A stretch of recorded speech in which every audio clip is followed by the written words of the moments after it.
Hi, I'm Jeff Silver with Big Valley Mortgage. I'm here with Mike Sandoval with Remax Gold, and Dan Morasci has joined us to talk a little bit about termite reports, home inspections, ADUs. We're going to get into a lot of subjects. Sounds fun. Yeah, and Dan's with Goodlife. I don't know if you noticed or not, but he does have the hat on for advertising purposes. ABB, man, we're always branding, always be branding. Looking By good. By the way, we do charge for that. That's okay. That's okay. So I figure, Mike, did you want to get started? Yeah, let's talk about home inspections. I mean, that's going to be a loaded question, obviously, Dan. So, give us a little bit. And home inspection has really been an industry that's really evolved quite a bit in the last 10, 15 years. Because it's still kind of in its infancy in that regard.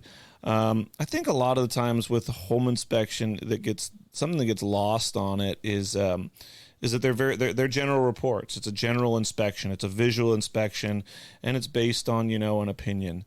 So oftentimes, if they find a defect or something that they see might be out of sorts, they're going to refer it to the appropriate trade. So I would say that, one of the more frustrating pieces of feedback you get in the home inspection world is, oh, your guy missed this.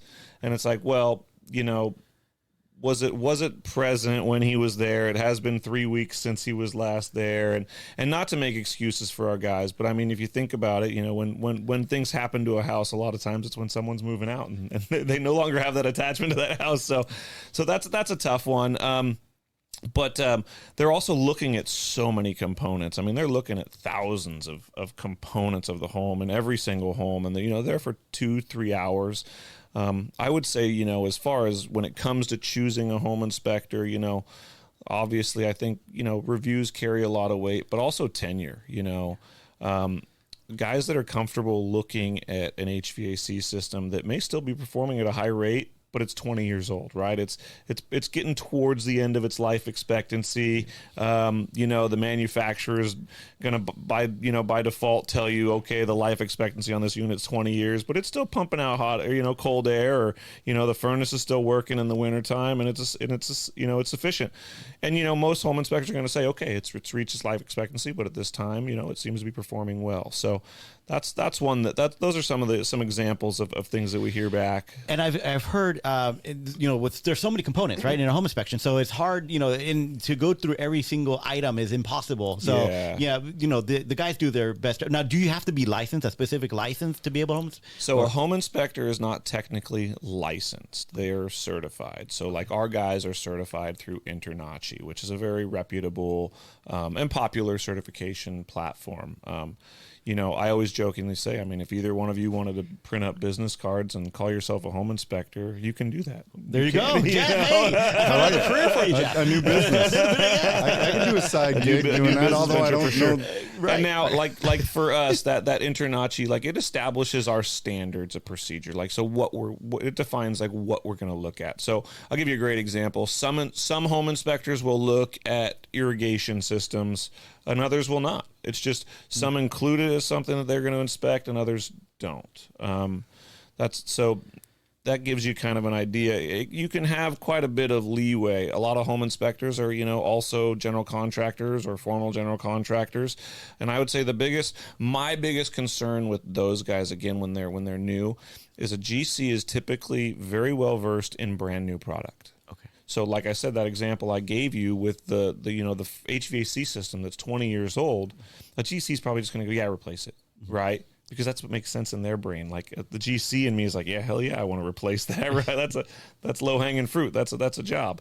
Yes. So the comfort level with products that have been lived in, right, is a really important component. So just real quick, I'm just curious, from a buyer's point of view, is it good for the buyer to be there while the home inspector's there so that they may be able to ask a few questions, or is that something that yes and gets no in the way? The answer to your question is absolutely yes and no. We love to invite the buyers to the last half hour, 45 minutes to the walkthrough portion. We're going to point out, you know, where your water main shutoff is, your electrical panel, your electrical main, and things like that. Things that you need to know. And they're also going to, at that time, kind of be able to walk you through some of the findings that they had within the property. What we don't want is the buyer or the buyer's dad, you know, in the inspector's hip pocket, Yes. you know, in the inspector's hip pocket going, you know, and offering opinions and all that. Because those, at the end of the day, those are just distractions. You know, he's there to do a job. He's got a checklist of items that he's trying to get through. And a lot of times, you know, when you provide a distraction, that's when things get missed. Makes sense. Yeah, it makes a lot of sense. So I've heard there are certain parts of Sacramento have the Kitech plumbing. Yeah. And I sometimes I had buyers walk away from houses just because they found height. And so have you dealt with a lot of that? So I have a really interesting, I think it's a relatively interesting opinion on Kitech. So the lawsuit was, I believe the class action lawsuit was like 30 years ago. And the life expectancy of a copper plumbing system is 30 to 40 years. So you're now at the point where, like, even if there still is Kitech in some of these, and there is, it's all over the place.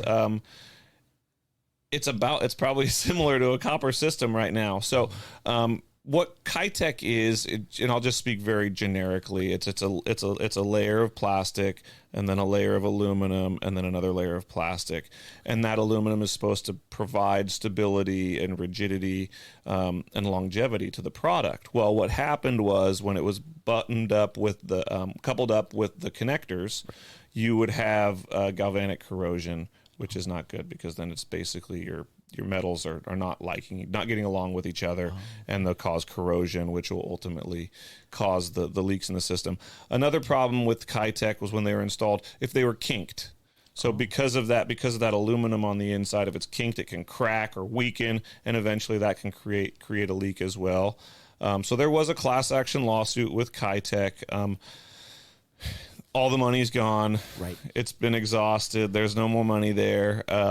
Funny story, actually, the most recent house that my wife and I sold had Kitech plumbing in it. Oh, wow. And we knew it was there. We knew the Kitech was there when we bought the home. Yes. It had actually never had an issue. But the buyers were insistent on having it replaced. It was $10,000 that I really didn't want to spend, but at the same time we were contingent situation. So it was like, all right, like we'd actually did pretty well on that house. So we're like, fine, we'll take care of it. And that actually gave us quite a bit of peace of mind coming away from it going, hey, you know what? These new buyers have a plumbing system that they can be confident in. And actually, so a few months later, actually, a colleague who we all know, who may or may not work underneath this roof here, lived right down the street from me and had a Kitech plumbing failure in her home. So, no. So we kind of, I mean, we kind of dodged a bullet there. You know, it's one of those things. It's like, I always say when you're selling a house, like the last thing you want to do is spend money, make an investment into the house that you're selling. That's right. It doesn't make any sense. You're already on your exit. But you know, but at the same time, I've also kind of changed my stance on that. Like, I also don't want to sell somebody else my problems, right? Like my potential problems. So I see both sides of that fence now. Nice. Yeah. But yeah, Kitech can be a scary thing. I think it really just boils down to how cool you play it. Yeah, is it flawed? For sure. Are there Kitech systems out there in this market that are still fully functional and you know have shelf life left in them? Absolutely. Yeah. There's plenty of systems out there. You know, Zinsco panels, electric panels are another one with a class action lawsuit, and we're in my new world in the commercial construction space, we're seeing tons of problems in multifamily and even HOA communities where insurance companies are going, hey, if you don't replace those Zinsco panels, you're not going to be insurable. I've got two. Yeah, I have two right now. Do you really? Yeah, they. I know a guy. One of them, just we can offline. You know a guy? Yeah, who knows a guy? I know an actual. Oh, you know a guy. Well,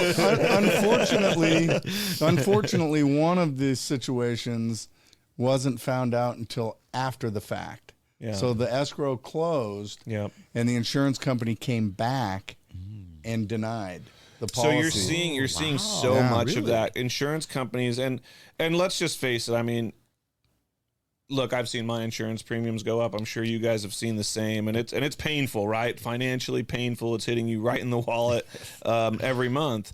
But I think that, on the other side of that coin, you have an industry that had their kind of hands tied for a long time. They weren't able to, steadily increase rates. And, as a GC, we saw material costs and labor costs and all those things that COVID did to raise these prices, where you had the insurance industry had their hands tied. They couldn't raise premiums, and now they're playing catch up. Well, you've seen a bunch of them just throw their white flag up and leave the state altogether. Well, that's creating an even bigger problem, right? Yeah. Because now getting insured. So I think, you couple the threat of potentially losing your insurance. And look, I mean, yeah, do we all, the insurance industry is a business industry. They're there to capitalize and make money as well. And I think that's fair. It's just hard how it came about. It was like they had to as soon as they were allowed to raise their premiums, they had to, and it was just absorbent. You saw some people 100%. You saw insurance premiums double. Yeah. And when we live in an area that doesn't always necessarily take the most proactive measures to keeping fire safety and things like that in mind, these companies have to protect their interests as well. So I don't know. I don't want to sit here and sound like an insurance industry advocate, because I don't exactly always love them. But I've got a brand new teenage driver, so I just I joke. I just emailed my guy. I go, you're about to get a raise. Right, exactly. Absolutely. That's funny. Unfortunately for this situation, as I said, it wasn't found out until after the close of escrow. Mm-hmm. So financial, who do you think that fell on? It fell on the new buyer. Of course. Yeah, as opposed to being able to go to the seller and asking them to please replace this prior to close. Yeah. So she had to pay it. Yeah, yeah. And, I mean, that's one of those things. It's a really, really sticky situation. A lot of times, like with Kitech Plumbing, a lot of times the only way to find it is go through digging through attic insulation and things like that. And, if I'll give you another example in that situation. You go digging through attic insulation and you discover it, and then that property falls out of escrow, and now the seller's pissed at you too, right? Yep. For going, oh, you found this, you cost me my deal. Yeah. So it's a double-edged sword. There's definitely risk involved, and your heart goes out to those people. But I think at the end of the day, most of these problems, if not all these problems, are fixable. And that's the most important thing, is anything can be fixed. Yeah, money. It takes money, but yeah. And I think that the less time you can spend pointing fingers and trying to, associate blame and just start working on solutions, I think the better off everyone's going to be, right? I mean, I never envy Mike's role in that situation, because who gets the first call? The realtor. 100%. Oh my God, you sold me this house. It's just a, it's the money pit, right? The Mike, was that Tom Hanks? Tom Hanks movie, right? Exactly, absolutely. That's right. And and your heart breaks for those situations. But at the same time, I always try and figure out a way to see, make them fall back in love with that property. Right. We can fix problems. We can fix complex problems. When it's found during the discovery period, maybe that is the thing that makes them fall out of love with that house and they go continue to shop. And sometimes it's better to spend $400, $300, $400, $500, $600 right. on that to figure out that, hey, maybe it's not the right house for them. And to piggyback off of that, Dan, what would you say are the top, say, 3 or 5 items a buyer really should look for in a home inspection? I mean, I think your big ticket items, your HVAC age and performance level. I would say the biggest bang for your buck, especially right now with energy costs, is your attic insulation. We have so many homes that are below that R38 level. Just bringing a lot of these properties up to an R38 is going to decrease the wear and tear on that HVAC system, and it's also going to save you some money on at the bottom line. I mean, I'm in Rockland, so I've got PG&E for both gas and electric. So it's not very pretty. It's not good. You want to talk about people who don't like insurance. We can go that route too. But attic insulation is a big one. Windows can be really expensive. Blown seals, and sometimes sometimes replacing all of them, you can increase the aesthetic, you can increase the efficiency, or you can just, a lot of them will have like the blown seals, or they're fogging up and getting, condensation between the dual panes. That's a big one. foundation issues, obviously, Of course. you know. Roof stuff. Yeah, roof stuff. Man, I'll tell you what, like our phones, if you take anything away from this, people that are having solar installed, really, really, really vet your solar company. I would be cautious of working with any solar company that hasn't been around for at least 5 years, because a lot of these guys are popping up and disappearing. We just replaced half a roof a couple weeks ago. On a solar system that was installed less than 18 months ago. Right. The entire roof, or half the roof, had rotted out because they didn't seal any of the Like the mounting points? Yeah, any of the mounting Wow. points. None of them. No and we had pictures and videos. Our guy went out just to look at a roof leak, and unfortunately it was a friend of mine, you know, and it was like, man, I mean, his estimate doubled. And that company's no longer. So that one, they are still around. So he's going back to it, you know, to try and plead his case. But I would say, yeah, I mean, reputation, especially with a product like that, that's so new, and there's just, it's a slippery slope, you know, the way they finance those systems and they lease, or is it purchased, lease to own, or whatever. It's a whole can of worms to get into that. Yeah, it is absolutely. And I'm not the guy to speak about all of that, but I can definitely speak to the amount of calls that we've received to roofs that are leaking based on poor installation. Because I heard that the inspectors, the city inspectors, don't even get on the roof. They just kind of do a visual of the solar and then say, okay, then they sign off and they look a little bit of the electrical, and that's it. So they're not really looking for the seal points or the mount points. None of that. Yeah. They're just looking to see, okay, it's up. You know, the other one that just baffles my mind is the roof inspection companies that don't get up in the attic. Because to the best of my knowledge, if a roof is leaking, you know where it's going to present is in the attic space. Right? Yeah, on the plywood. So right? it's amazing. It's amazing to me, these companies that can go out and do a roof inspection and they never even look in the attic. So I've always recommended, I know our home inspectors will go in the attic if it's accessible, and it's like, let those guys go up there and tell you, and then really pick their brains at the end of the inspection. You know, the realtor or the buyer or the client go, hey, what'd you see up there? You know, do you recommend a roof inspection? And if they go, I recommend a roof inspection, you could probably take that as a red flag. Okay. And then go get your opinion there, because I mean, there's not a lot of free roof inspection companies anymore, right? So now they're going to pay another $175 or $250 for that component.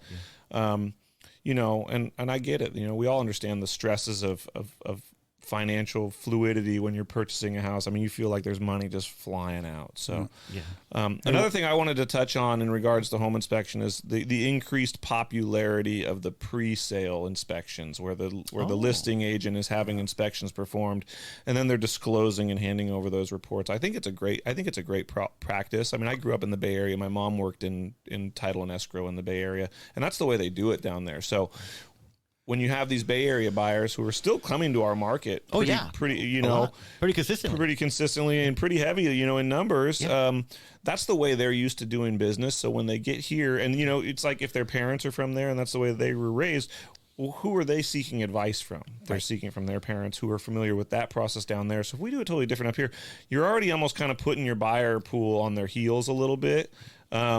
So I think that, you know, I recommend, and at the same time, and now I'm going to sound like I'm just totally self-glorifying here, but I think that the buyer should also still have their own representation, independent, right? Yeah, right. I mean, the more eyes you can put on a property, the better.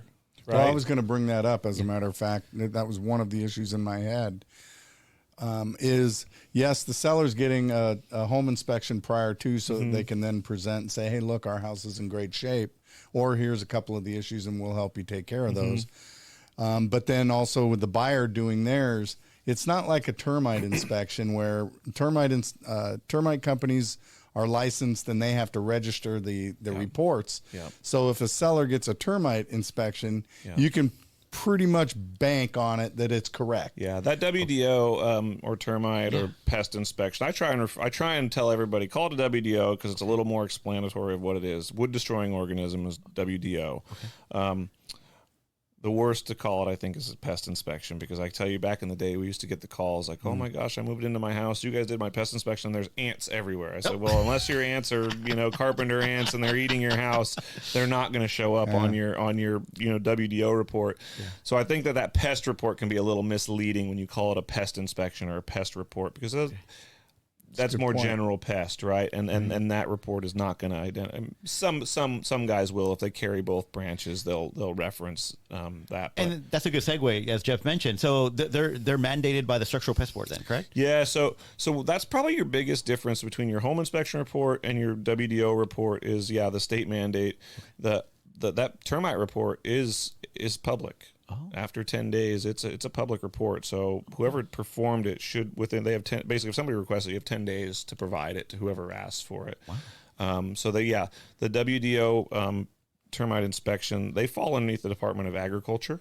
Reason being because the treatment for termites is typically, especially in Sacramento, it's a liquid soil treatment. So we're basically raking back dirt. Okay.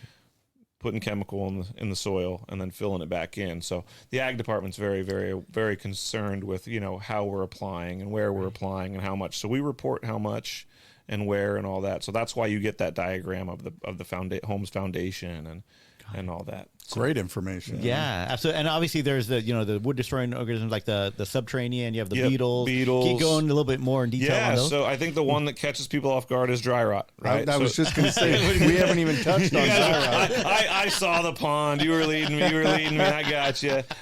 So what a lot of people don't realize is that, dry rot is a living organism. It's a fungus. It's a wood decay fungus that it eats away at it, as rain comes and wood gets wet and the moisture goes away and that fungus expands. So that's why dry rot falls under.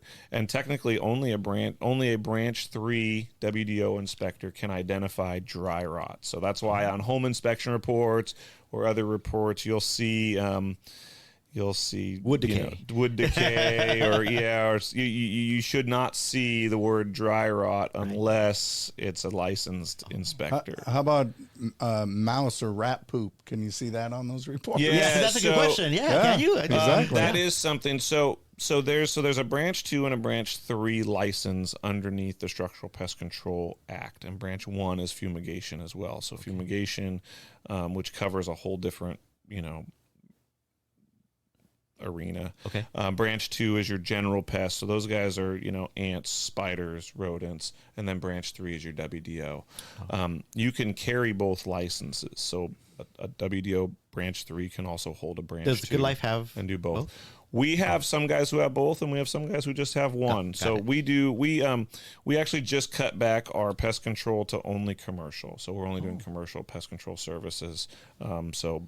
Apartment complexes, industrial buildings, things like that. So we don't do it at the residential level. And it's same. You can play the same game. Like when those guys go up in the attic, if they see droppings, they can note that.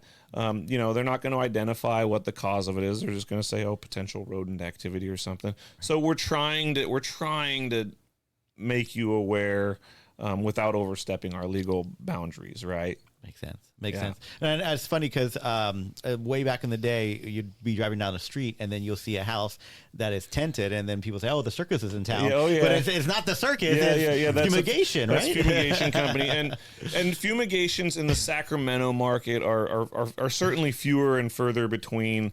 In the Bay Area, when you get close to the water, Southern California, when those humidity levels come up and the temperatures stay a little more stable, you don't have a whole bunch of 95 plus degree days.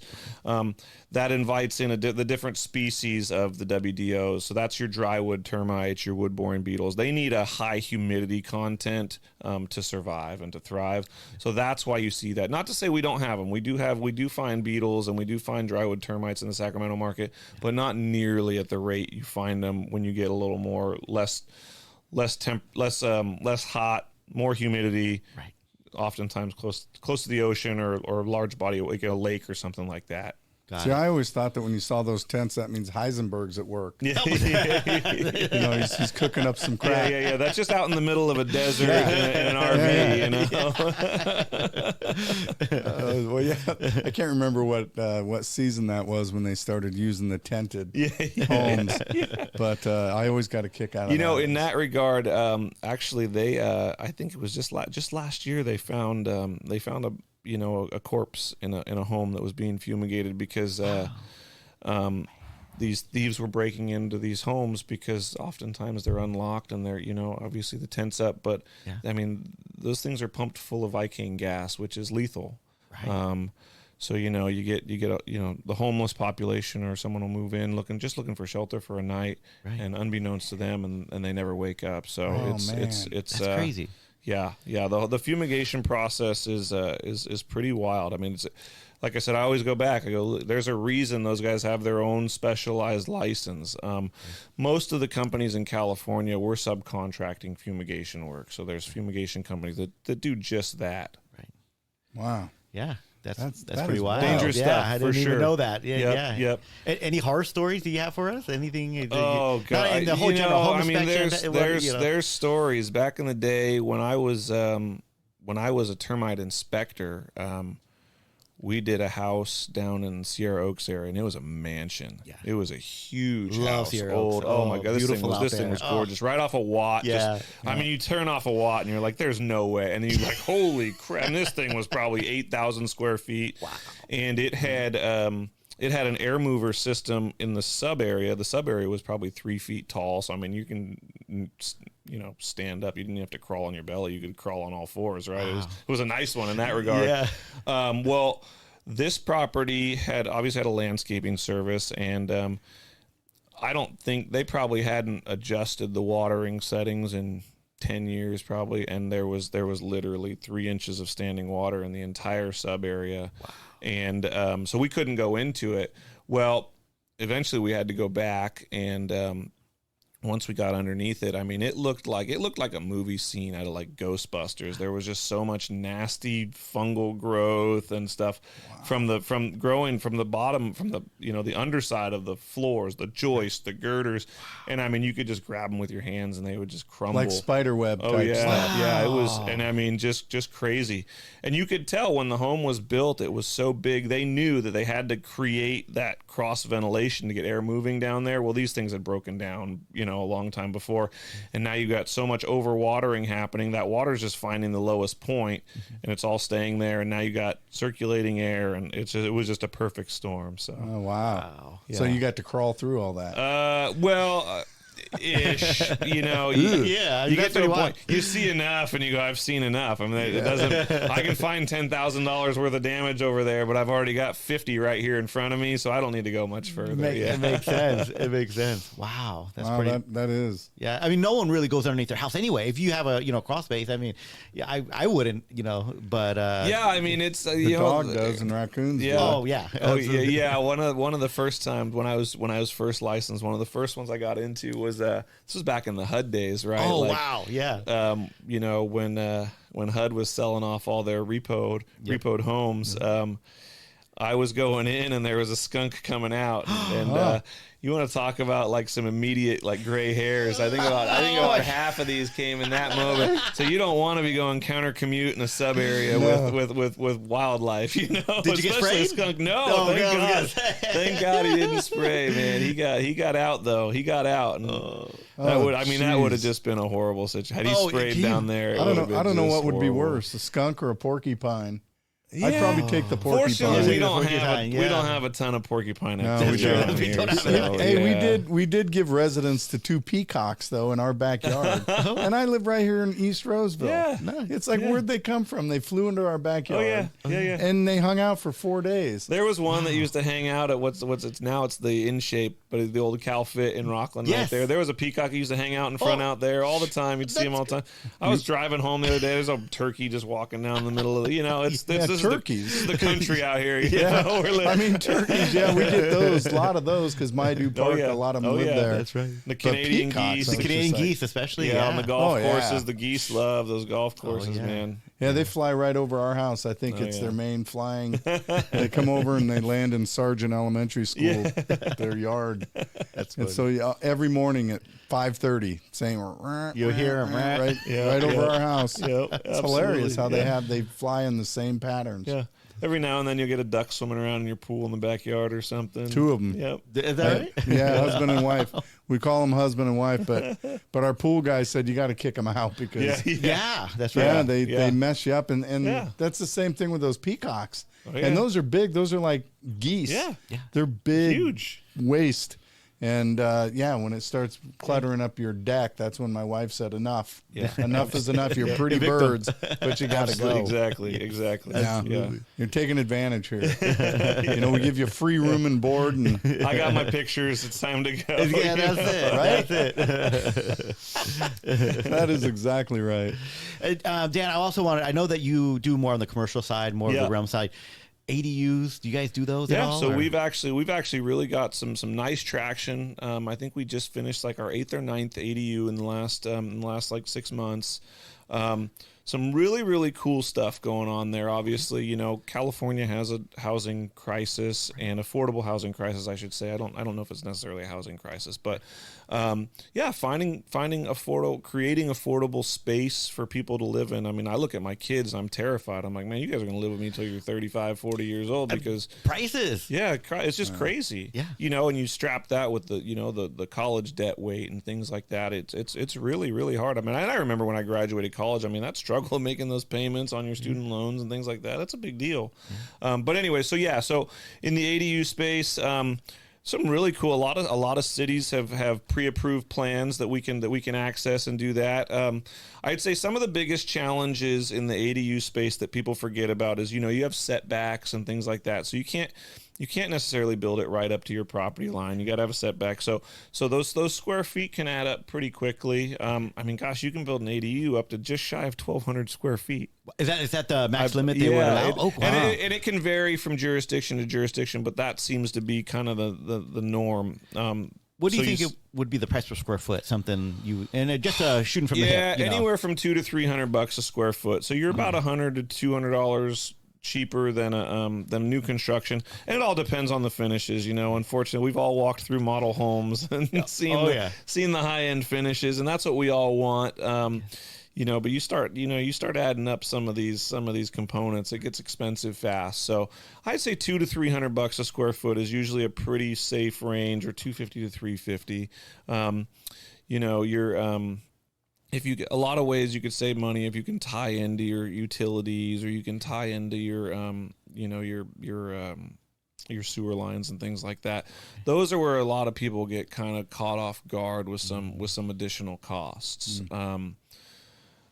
So yeah, that's probably the biggest thing. But it's funny. We see a lot of them. We build them. It's right up against a fence line, and you're asking for an easement. And it's like, do you really want to put this window here? Because I mean, your fence is right there, and that's your neighbor's backyard. So it's a good point. Really, when you get down to the nitty gritty of it, you just really want to be super detail oriented. I think the other thing that we've started to hear in the ADU space is really, really think through the way that you want that thing to be accessible, right?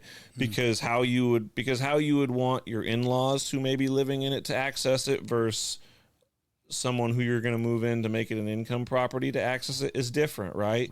You might not want that main entrance having to go right through the middle of your backyard or down your side yard, right next to your kids' rooms or something like that. Makes sense, yeah. Just things to consider. What we're really seeing a lot of, what we've really kind of enjoyed doing, is the ADU additions. So you're building a small hallway and it's connecting. So it's a way to expand your home. Oh, wow. And then you basically create a door system where you can make it to where you can have it be private, or you can have it be an actual functional part of the home. Would that be so they would classify that as an ADU even though it's attached to the house? Yep. Oh, yep. Wow, I didn't hear about that. The other one that we've had a lot of clients opt towards is the garage conversion. Right. Because you can get that done significantly cheaper. You can go down to $150 to $200 on a square foot. Right. Because just tapping into existing utilities. Yep. We're looking at one right now up in Auburn where they want to go up above. So now the foundation's coming into play. So now you have to we got to find out. Got to bring out an engineer and have them handle the weight. Determine if if the foundation can handle the additional weight. So, and the roof.